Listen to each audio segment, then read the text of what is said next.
कारण पाऊस झालाय बघू शकता, पण मला आता असा पक्षी दिसलाय त्याचं नाव आहे पावशा. आणि तो म्हणतो पेरते व्हा पेरते व्हा. मग हा व्हिडिओ मला वाटलं तुमच्या बरोबर पण शेअर करावं, कारण रानातच चाललेलो आणि पक्ष्याचा आवाज दिसला आणि एक पक्षी नाही दोन पक्षी आहेत.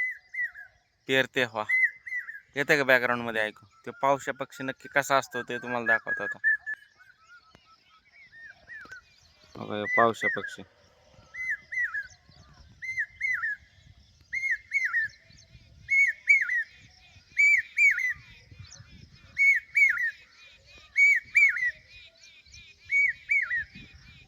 पेरते व्हा.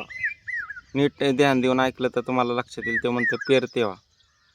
तरी निसर्गाची मित्रांनो, निसर्गाची एक देणगी आहे की बाबा निसर्गच आपल्याला सांगतो की बाबा पेरते व्हा. आता पाऊस येणार आहे किंवा झालेला आहे, पाऊस झालेला आहे, आता पेरणी योग्य वातावरण झालेलं आहे असं काहीतरी आहे.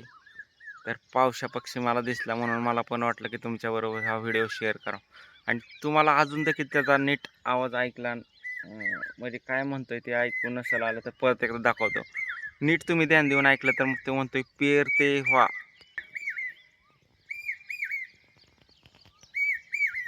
पेरते व्हा.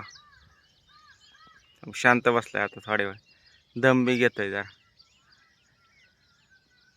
बोल बोल कुठे गेला? पावसा पक्षी असा किती झूम केलं तरी क्लिअर दिसेना, गेला उडून. तर मित्रांनो, ही आहे निसर्गाची किमया. व्हिडिओ आवडला असेल तर लाईक करा, शेअर करा तुमच्या मित्रांबरोबर. आणि तुमच्याकडे जर पाऊस झाला असेल तर पेरते व्हा. Bye bye, Tata.